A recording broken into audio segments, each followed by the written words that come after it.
so guys म चाहिँ दिदीलाई लिनु जाँदैछु युएसबाट आउनुभएको छ अरे बाङ्गोमा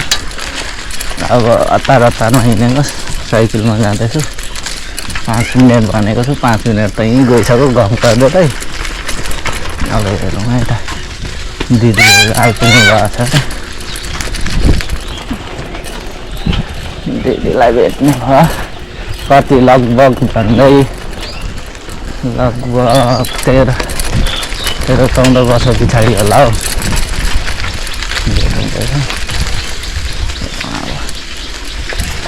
हौ ब्लग बनाउनु त मन थिएन कि र पनि यसो अब बाङ्गो गइरहेको छु यता यसो देखाइदिउँ शिविर क्याम्पहरू तपाईँहरूलाई भनेर यो चाहिँ सेक्टर बी र सेक्टर बीको बिचको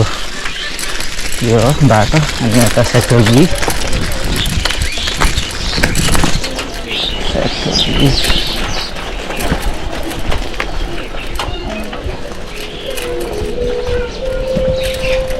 मेरो चाहिँ हिरो होन्डा यहीँ छ है हिरो होन्डा अलिक क्लोज बनाउनु पर्यो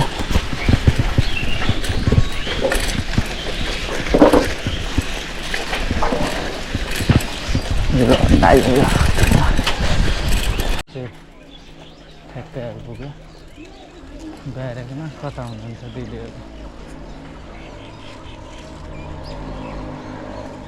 त्यही जस्तो लाग्यो भने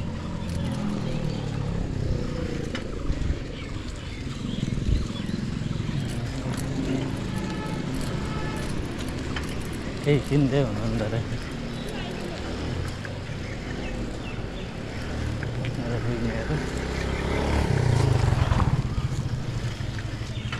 नमस्ते के लिनुभएको हो त्यस्तो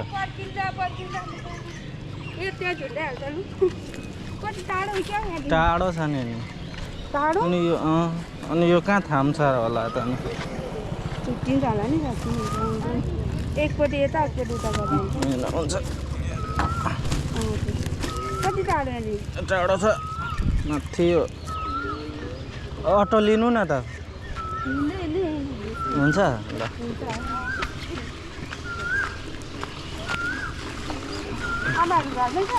आमा बाबा सबै घरमा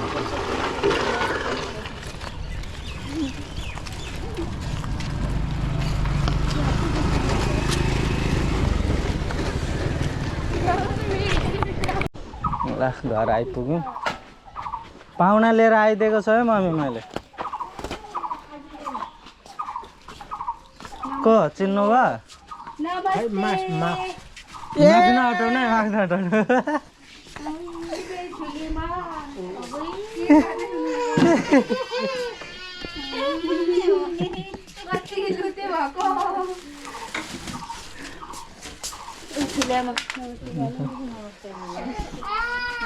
नानी रुन थालेको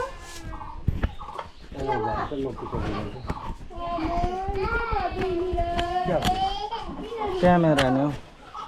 घरको यहाँ यसो दिदीहरू भेट भएको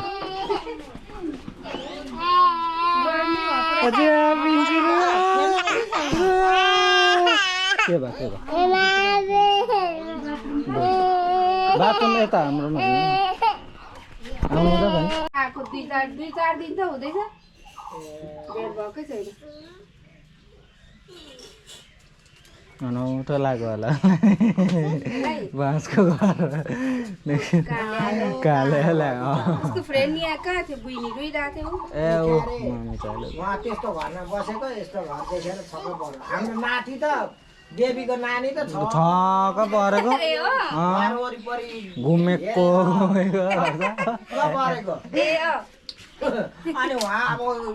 स्ट्यान्डरमा बसेको त्यो अब सबै टोइलेटमा पनि 5 दिन चियर काटेर बनाइदिएको 5 दिन हगेन